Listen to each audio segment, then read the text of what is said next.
I never thought withdrawing my own money would lead to the most humiliating moment of my life. But when that arrogant bank manager threw me out like trash, she had no idea my husband was about to pull up in his Rolls-Royce and change everything forever.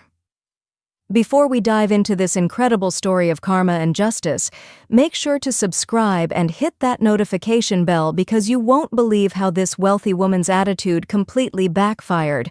Trust me, the ending will leave you speechless. You know, there are moments in life when everything changes in an instant, when the world as you know it gets flipped upside down, and you realize that people's true colors shine brightest when they think nobody important is watching. This is the story of one of those moments, and I'm Shirley, the woman who lived through it. It was a Tuesday morning in September, the kind of crisp autumn day that makes you grateful to be alive. I had been married to Jonathan for 2 years now, and life had settled into a comfortable rhythm. Most people didn't know much about my husband's business dealings, and honestly, I preferred it that way. I was just a regular woman who enjoyed simple pleasures like cooking, reading, and taking care of our home. That morning, I woke up with a mental list of things to accomplish. The refrigerator was nearly empty, we were running low on household supplies, and I wanted to pick up some fresh flowers for the dining room table. Nothing fancy, just the normal weekly routine that keeps a home running smoothly. I calculated that I'd need about $500 to cover everything comfortably, maybe grab lunch somewhere nice afterward. I dressed simply that day, wearing my favorite pair of jeans and a comfortable sweater in a soft cream color. My hair was pulled back in a simple ponytail, and I carried my worn leather purse that had been with me for years. Looking back, I realized that this casual appearance would become the catalyst for everything that followed. The First National Bank sat on the corner of 5th and Main, right in the heart of the city's financial district.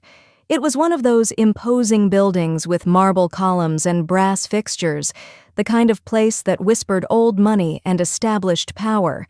I had been banking there for several months since we moved to the area, though I'll admit I always felt slightly out of place among the suited professionals and wealthy clientele who frequented the location. Walking through those heavy glass doors, I was greeted by the familiar scent of expensive cologne and the soft hum of hushed conversations about stock portfolios and investment strategies. The interior was all polished marble and rich mahogany, with crystal chandeliers casting warm light across the spacious lobby. Everything about the place screamed exclusivity and sophistication. I approached the teller counter with a smile, greeting the young woman behind the glass with genuine warmth. "Good morning," I said cheerfully. "I'd like to make a withdrawal from my checking account, please." The request seemed simple enough, routine even. I handed over my identification and debit card, expecting the usual quick transaction that would have me out the door in 5 minutes. But something in the teller's expression shifted as she looked at my information on her screen. Her eyebrows raised slightly, and she glanced up at me with what I can only describe as surprise. "Just a moment, please," she said, her voice taking on a more formal tone. "I need to get approval for this withdrawal amount." I was confused. $500 wasn't exactly a fortune, and I certainly had more than enough in my account to cover it, but I waited patiently, assuming it was just some new banking procedure I wasn't familiar with. The teller disappeared into a back office, and I could see her through the glass partition, speaking animatedly with someone I couldn't see clearly. That's when she appeared. Amanda Sterling strode out of the back office like she owned not just the bank, but the entire city block. She was the kind of woman who commanded attention without saying a word, tall and elegant with perfectly styled blonde hair that caught the light just so.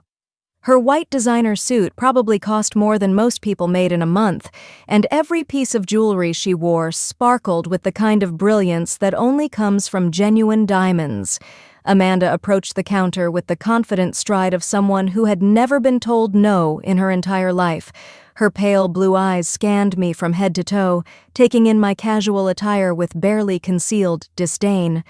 When she spoke, her voice carried the crisp authority of someone accustomed to being obeyed without question. "I'm Amanda Sterling, the branch manager here," she announced, though she made no move to shake my hand or offer any of the usual pleasantries. "I understand you're attempting to withdraw a significant sum of money today. The way she said significant made it sound like I was trying to rob the place rather than access my own funds.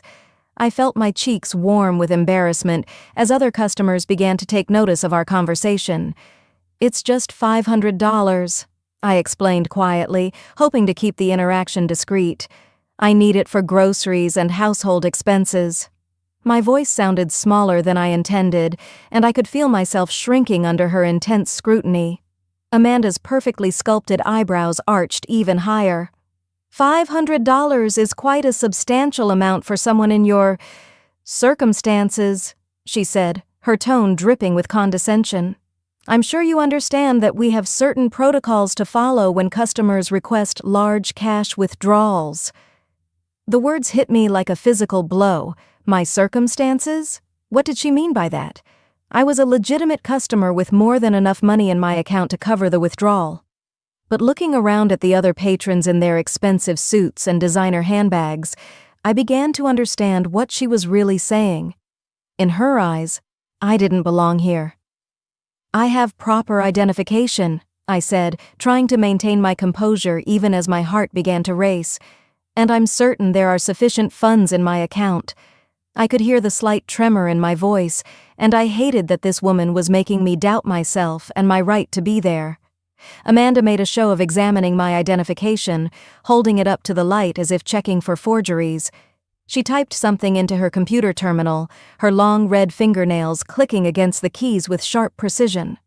The sound seemed unnaturally loud in the suddenly quiet lobby, and I could feel the weight of every stare from the other customers. "I'm seeing some irregularities here," she announced loudly enough for everyone nearby to hear. Large deposits followed by immediate withdrawal attempts can sometimes indicate fraudulent activity. The accusation hung in the air like smoke, poisoning the atmosphere around us. My mouth fell open in shock. Fraudulent activity? I had never been accused of anything like that in my entire life. "There must be some mistake," I stammered, my voice growing stronger as anger began to replace embarrassment. "I'm a legitimate customer, and this is my money." But Amanda was just getting started. She seemed to feed off my discomfort, growing more confident and aggressive with each passing moment.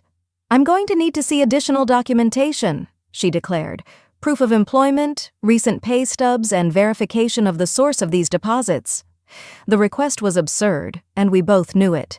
No bank requires employment verification for a simple withdrawal from your own account. But Amanda had an audience now, and she was clearly enjoying the performance. Several other customers had stopped their own transactions to watch the drama unfold, their expressions ranging from curiosity to outright judgment. "This is ridiculous," I said, my voice finally finding its strength. "I shouldn't need to prove my employment status to withdraw my own money." But even as I spoke, I could see that Amanda had already made up her mind about me, and nothing I said was going to change her opinion. "Ma'am, I'm going to have to ask you to step aside," Amanda said, her voice taking on an even more authoritative tone. "You're holding up the line, and until you can provide the proper documentation, I cannot authorize this withdrawal." I looked around desperately, hoping someone would speak up on my behalf, but the other customers had already turned away, clearly wanting no part of what they perceived as my problems. The security guard near the entrance had taken a step closer, his hand resting casually on his radio.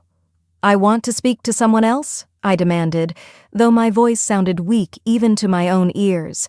"There has to be someone who can resolve this reasonably." Amanda's smile was as cold as winter frost. "I am the branch manager, and this is my decision.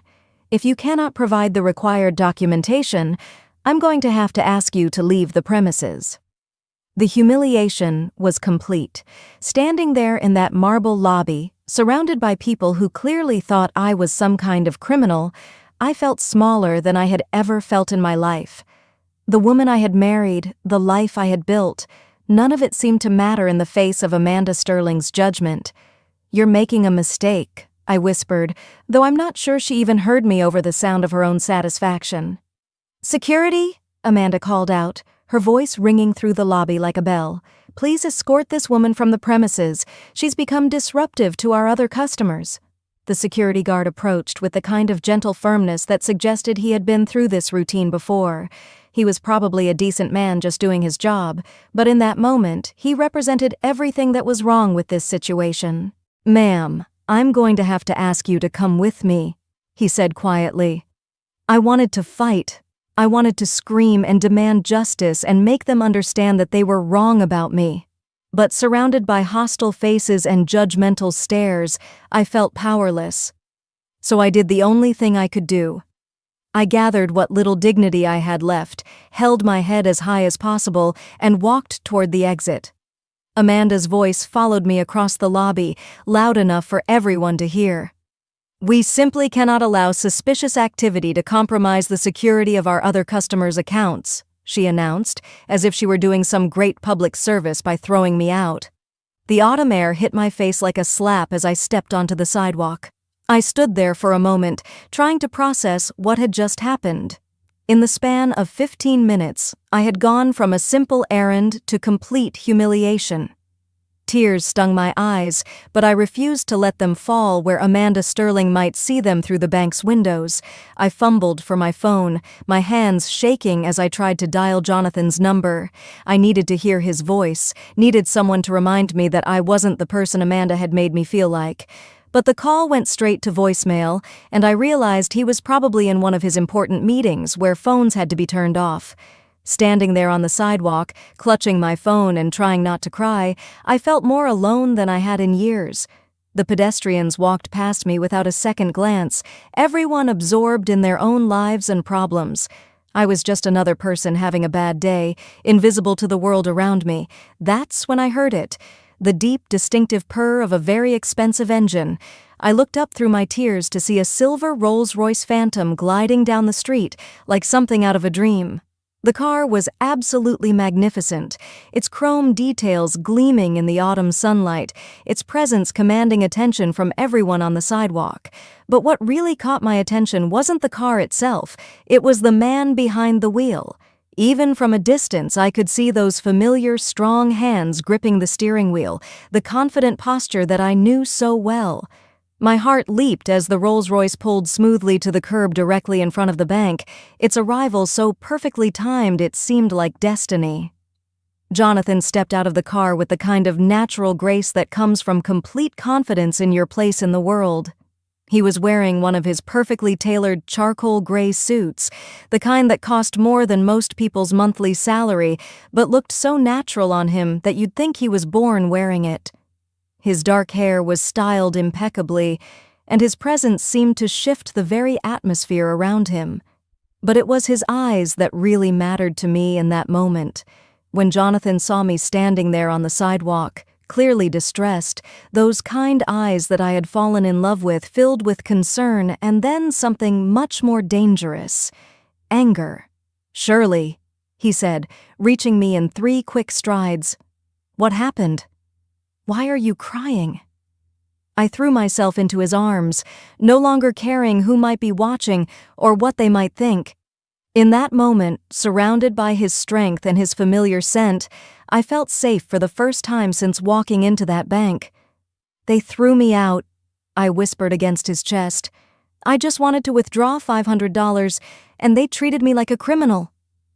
I could feel the tension in Jonathan's body as I explained what had happened. His jaw tightened, and when I looked up at his face, I saw an expression I had rarely seen before. My husband was furious, but it was the kind of controlled fury that comes from someone who knows exactly how much power they wield. "Which bank?" he asked quietly, though his eyes had already found the answer as they focused on the First National building behind me. "The manager, Amanda Sterling," I said.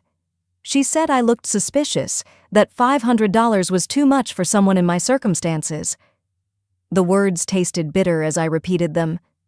Jonathan's expression grew even more serious. He gently took my face in his hands, looking directly into my eyes. "You are my wife," he said firmly. "You are brilliant and kind and beautiful, and no one has the right to treat you with anything less than complete respect." He took my hand and began walking toward the bank entrance. "Come on," he said. "Let's go clear this up." I hesitated for a moment. The last thing I wanted was to go back into that building and face Amanda Sterling again. But Jonathan's confidence was infectious. and I found myself trusting him completely, just as I always had. The moment we walked through those heavy glass doors, I could see the change in atmosphere. The same customers who had watched my humiliation with detached curiosity suddenly straightened up, their eyes following Jonathan's movement through the lobby. There was something about his presence that commanded immediate attention and respect. Jonathan approached the same teller counter where my ordeal had begun, but this time, the young woman behind the glass looked up with a completely different expression. Her eyes widened slightly as she took in his expensive suit and confident demeanor. "Good afternoon," Jonathan said politely. "I'd like to speak with your branch manager about the treatment my wife just received." Before the teller could respond, Amanda Sterling emerged from her office, clearly drawn by the commotion. But when she saw Jonathan, her entire demeanor shifted. The confident arrogance that had defined her just minutes earlier seemed to evaporate, replaced by something that looked suspiciously like recognition and fear. "Mr. Whitmore," she stammered, her face going pale beneath her perfectly applied makeup. I didn't realize, that is, I wasn't aware that you—" Jonathan's voice remained calm and controlled, but there was steel underneath the politeness.